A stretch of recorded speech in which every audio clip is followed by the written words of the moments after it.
ಲೂಕರ ಶುಭ ಸಂದೇಶ 13ನೇ ಅಧ್ಯಾಯ 1-5.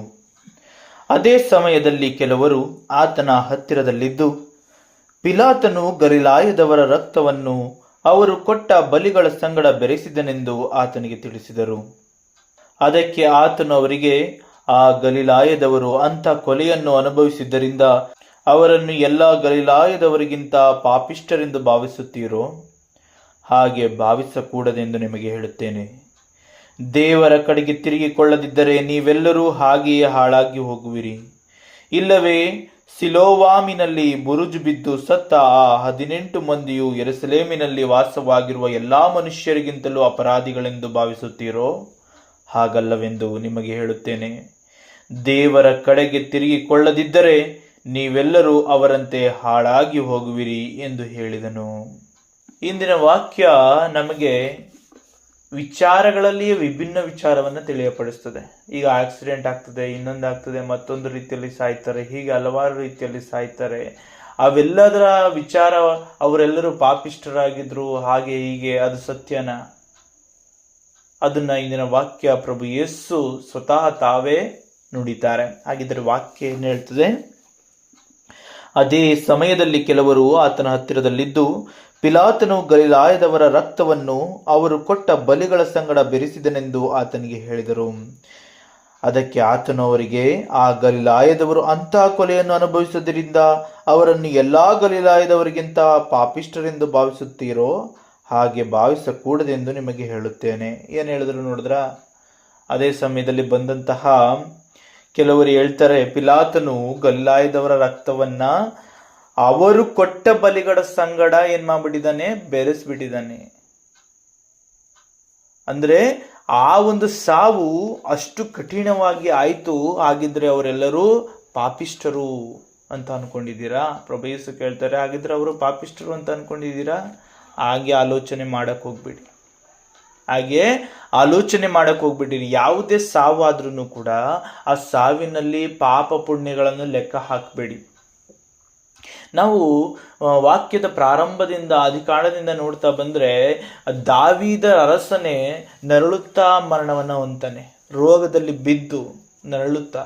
ಆ ಎಲೀಷ ಎನ್ನುವ ಅಷ್ಟು ಶ್ರೇಷ್ಠ ಪ್ರವಾದಿಯು ಕೂಡ ನರಳುತ್ತಾ ರೋಗದಲ್ಲಿ ಬಿದ್ದು ಸಾವನ್ನಪ್ತಾರೆ.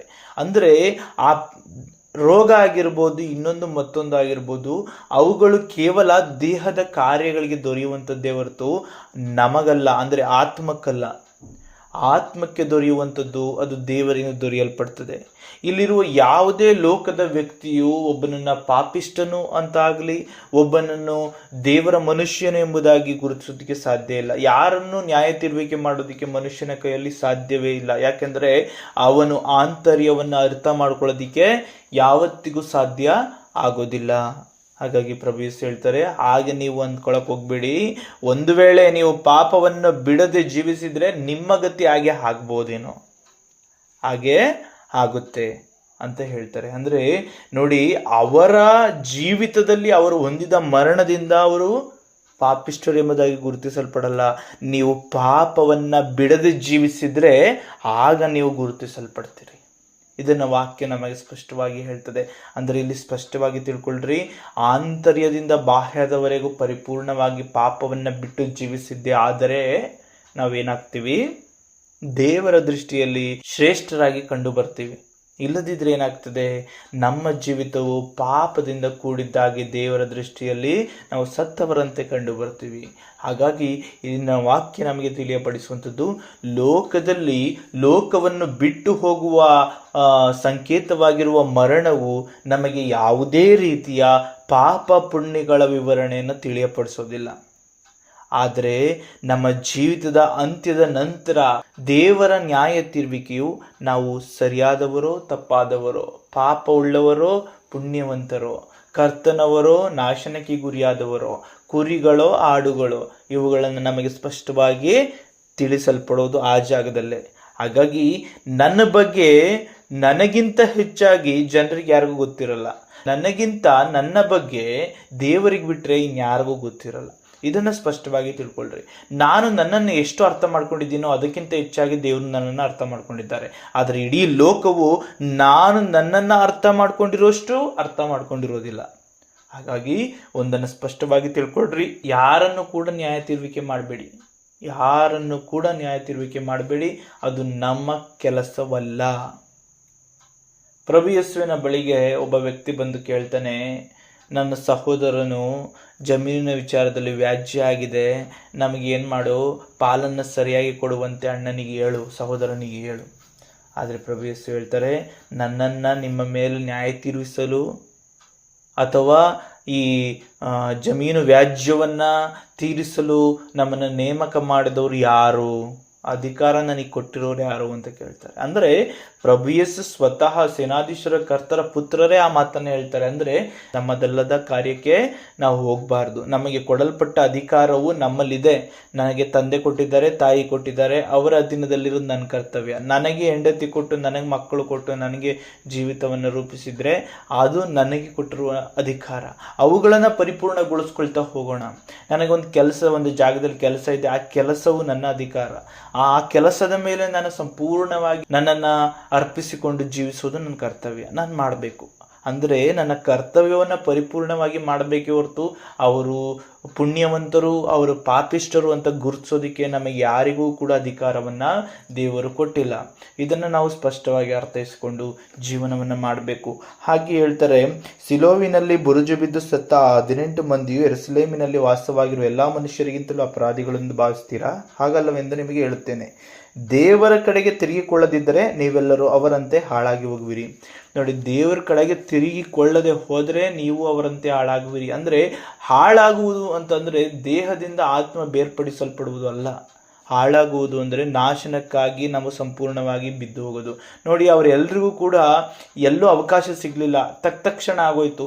ಇಲ್ಲಿ ಅವರ ರಕ್ತವು ಆ ಬಲಿಯೊಂದಿಗೆ ಬೆರೆತು ಹೋಯಿತು. ಅಂದರೆ ಆ ರೀತಿಯಲ್ಲಿ ಬಲಿ ಅರ್ಪಿಸಲಾಯಿತು. ಬಲಿಯಾಗಿ ಗಲ್ಲಾಯದ ಕೆಲವು ಜನರನ್ನ ಬಲಿಯಾಗಿ ಅರ್ಪಿಸಲಾಯಿತು. ಇಲ್ಲಿ ಬುರುಜು ಬಿದ್ದು ಸತ್ತೋಯ್ತು. ಅಂದರೆ ಅವರಿಬ್ಬರಿಗೂ ಕೂಡ ಕಾಲಾವಕಾಶ ಇಲ್ಲ. ಅವರು ಕ್ಷಮಾಪಣೆ ಬೇಡೋದಕ್ಕಾಗಲಿ ಇನ್ನೊಂದು ಕಾಲಾವಕಾಶ ಇಲ್ಲ. ಅವರಿಗೆ ಏನಾಗುತ್ತೆ, ತಕ್ಷಣವೇ ಮರಣ ಅಂತಕ್ಕಂಥದ್ದು ಬಂದ್ಬಿಡುತ್ತೆ. ಅಂದರೆ ನಮ್ಗೆ ಅದನ್ನೇ ಹೇಳ್ತಾ ಇರುವಂಥದ್ದು, ದೇವರ ಕಡೆಗೆ ತಿರುಗಿಕೊಳ್ಳದಿದ್ದರೆ ನೀವೆಲ್ಲರೂ ಅವರಂತೆ ಹಾಳಾಗುವಿರಿ. ಅಂದರೆ ಸಮಯ ಯಾವಾಗ ಬರ್ತದೆ ಯಾರಿಗೂ ಗೊತ್ತಿಲ್ಲ. ನೀವು ದೇವರ ಕಡೆಗೆ ತಿರುಗಿಕೊಳ್ಳದೆ ಹೋದರೆ ಅದೇ ರೀತಿಯಲ್ಲಿ ಹಾಳಾಗ್ತೀರಿ ಅಂತ. ಅಂದರೆ ಸಾವಿನಿಂದ ಅವರು ಪಾಪಿಷ್ಟರು ಅಲ್ಲ. ನಿಮಗೆ ಸಿಕ್ಕ ಅವಕಾಶಗಳನ್ನು ಸದುಪಯೋಗಪಡಿಸಿಕೊಳ್ಳದಿದ್ದರೆ ಆಗ ನೀವು ಪಾಪಿಷ್ಟರಾಗ್ತೀರಿ ಎನ್ನುವುದನ್ನು ಪ್ರಭು ಯೇಸು ಹೇಳ್ತಾರೆ. ಹಾಗಾಗಿ ನಮಗೆ ತಕ್ಷಣ ಬರ್ತದೆ ಮರಣ ಅಂತಕ್ಕಂಥದ್ದು. ಅದು ಮರಣ ಅಂತಕ್ಕಂಥದ್ದು ತಕ್ಷಣ ಬರೋದ್ರಿಂದಲೇ ಪ್ರತಿ ಕ್ಷಣದಲ್ಲಿಯೂ ನಾವು ಎಚ್ಚರ ವಹಿಸಿ ನಮ್ಮ ಪಾಪಕ್ಕೆ ವಿಮುಖರಾಗಿ ದೇವರಿಗೆ ಅಭಿಮುಖರಾಗಿ ಜೀವಿಸುವುದರ ಕಡೆಗೆ ಗಮನ ಹರಿಸಬೇಕು. ಪಾಪವನ್ನು ಬಿಟ್ಟು ಪುಣ್ಯತ್ವದ ಕಡೆಗೆ ಜೀವಿಸುವುದನ್ನು ನಾವು ಪಾಲಿಸಬೇಕು. ಇದನ್ನು ಇಂದಿನ ವಾಕ್ಯ ಹೇಳ್ತದೆ. ಹಾಗಾಗಿ ಇಂದಿನ ವಾಕ್ಯದ ಸಾರಾಂಶವನ್ನು ಮನಸ್ಸಿನಲ್ಲಿಟ್ಟುಕೊಂಡು ಎಲ್ಲ ರೀತಿಯ ಆಲೋಚನೆಗಳನ್ನು ಬಿಟ್ಟು ಹಾಕಿ ನನಗೆ ಕೊಟ್ಟಿರುವಂಥ ಸ್ಥಾನಮಾನಗಳಿಗೆ ಸಂಪೂರ್ಣವಾದಂತಹ ಜವಾಬ್ದಾರಿಯಿಂದ ಅವುಗಳನ್ನು ನೆರವೇರಿಸುತ್ತಾ ನಾವು ಜೀವಿಸಲು ದೇವರು ಕೃಪೆ ನೀಡಲಿ ಮತ್ತು ನಮ್ಮ ಬದುಕಿನ ಪ್ರತಿ ಕ್ಷಣಗಳನ್ನು ಅವಲೋಕಿಸುವ ಜ್ಞಾನ ಮಟ್ಟವನ್ನು ನೀಡಲಿ. ನಮ್ಮಲ್ಲಿರುವಂಥ ಪಾಪಗಳನ್ನು ಅರ್ಥ ಮಾಡಿಕೊಳ್ಳುವಂತಹ ಆಲೋಚನೆ ನಮಗೆ ಬರಲಿ. ನಾವು ಅವುಗಳನ್ನು ಬಿಟ್ಟು ಬಿಡಲು ಸಂಪೂರ್ಣ ಶಕ್ತಿ, ಸಾಮರ್ಥ್ಯ, ಸದೃಢತೆಯನ್ನು ದೇವರು ಅನುಗ್ರಹಿಸಿ ಆತ್ಮರ ಬಲದಿಂದ ನಮ್ಮನ್ನು ತುಂಬಿಸಿ ನಮ್ಮನ್ನು ಮುನ್ನಡೆಸಲಿ ಎಂಬುದಾಗಿ ಪ್ರಾರ್ಥಿಸೋಣ. ಆಮೇನ್. ಪ್ರೀತಿ ಸ್ವರೂಪನಾದ ತಂದೆಯ ಕೃಪಾಳು ದೇವನೇ, ಹೌದು ಸ್ವಾಮಿ, ನಾವು ಯಾರನ್ನೋ ಸರಿ ತಪ್ಪು ಅಂತ ಹೇಳಿ ಕೂರೋದಕ್ಕೆ ನಮಗೆ ಯಾವುದೇ ಅಧಿಕಾರ ಇಲ್ಲ. ಯಾರಿಗೂ ನ್ಯಾಯ ತೀರ್ವಿಕೆ ಮಾಡಲು ನಾವು ಇಲ್ಲಿ ಬಂದವರಲ್ಲ. ನಾವು ಪಾಪವನ್ನು ಬಿಟ್ಟು ನಿತ್ಯ ಜೀವವನ್ನು ಹೊಂದಿಕೊಳ್ಳಲು ಬಂದವರು. ಪಾಪದಿಂದ ದೊರೆತ ಈ ದೇಹದಿಂದ ಹೊರಡುವ ಮುನ್ನ ನಾವು ಪಾಪವನ್ನು, ಈ ದೇಹವನ್ನು ಸಂಪೂರ್ಣವಾಗಿ ಬಿಟ್ಟು ಹೋಗಲು ಸಿದ್ಧರಾಗಬೇಕು. ನಮ್ಮ ಬದುಕಿನಲ್ಲಿ ಪಾಪವು ಸಂಪೂರ್ಣವಾಗಿ ಶೂನ್ಯವಾಗುವುದರ ಕಡೆಗೆ ನಮ್ಮ ಗಮನ ಇರಬೇಕು. ನಾವು ಸದಾ ಕಾಲವೂ ಕೂಡ ಪಾಪವನ್ನು ಬಿಡುವುದರ ಕಡೆಗೆ ಗಮನ ಹರಿಸಿ ಸೇನಾಧೀಶ್ವರ ಕರ್ತರ ಮೆಚ್ಚುಗೆಗಾಗಿ ಜೀವಿಸಲು ಸದಾ ಶ್ರಮಿಸುವವರಾಗಬೇಕು. ಇಲ್ಲದಿದ್ದರೆ ಮರಣ ಅನ್ನುವಂಥದ್ದು ಯಾವಾಗ ಬರ್ತದೆ ಅಂತ ಯಾರಿಗೂ ಗೊತ್ತಿಲ್ಲ. ಆ ಮರಣವು ನಮ್ಮನ್ನು ನುಂಗಿದಾಗ ನಾಶನದ ಬಾಗಿಲು ನಮಗಾಗಿ ತೆರೆಯಲ್ಪಡುತ್ತದೆ ಎಂಬುದನ್ನು ತಿಳಿಯಪಡಿಸಿದಿರಿ ಸ್ವಾಮಿ. ಸಾವಿನಲ್ಲಿ ಪಾಪ ಪುಣ್ಯಗಳಿಲ್ಲ, ಆದರೆ ಸಾವಿನ ಮುಂಚಿನ ದಿನಗಳಲ್ಲಿ ನಾವು ನಡೆಸಿದ ಕಾರ್ಯಗಳು, ವೈಖರಿಗಳು ನಮ್ಮ ಪಾಪ ಪುಣ್ಯದ ವಿಚಾರವನ್ನು ತಿಳಿಯಪಡಿಸ್ತವೆ ಎನ್ನುವುದನ್ನು ಪ್ರಭು ಯೇಸು ನೀವು ತಿಳಿಯಪಡಿಸಿದ್ದೀರಿ. ಹಾಗಾಗಿ ಈ ವಿಚಾರದಲ್ಲಿ ಎಚ್ಚರ ವಹಿಸಿ ಪ್ರತಿದಿನವೂ ಎಚ್ಚರವಾಗಿ ಜೀವಿಸಲು ಬೇಕಾದ ಆಲೋಚನೆ, ಚಿಂತನೆಗಳನ್ನ, ಮನಸ್ಥಿತಿಗಳನ್ನ ನೀಡಿರಿ. ನಿಮ್ಮ ವಾಕ್ಯಗಳನ್ನ ಮತ್ತೆ ಮತ್ತೆ ಅವಲೋಕಿಸುತ್ತಾ ಅವುಗಳ ಮುಖಾಂತರವಾಗಿ ನಮ್ಮಲ್ಲಿರುವಂತಹ ಪಾಪಗಳನ್ನು ಬಿಟ್ಟು ಜೀವಿಸಲು ದೇವರೇ ನಮಗೆ ಕೃಪೆ ತೋರಿಸಿ, ನಮ್ಮನ್ನು ಸಂಪೂರ್ಣವಾಗಿ ಬಲಪಡಿಸಿ, ಆತ್ಮರಿಂದ ನಮ್ಮನ್ನು ಅಭ್ಯಂಗಿಸಿ ಮುನ್ನಡೆಸಿರಿ ಎಂಬುದಾಗಿ ಪ್ರಭು ಯೇಸು ಕ್ರಿಸ್ತರ ಮುಖಾಂತರ ನಿಮ್ಮನ್ನು ಪ್ರಾರ್ಥಿಸುತ್ತೇವೆ ತಂದೆಯೇ. ಆಮೇನ್.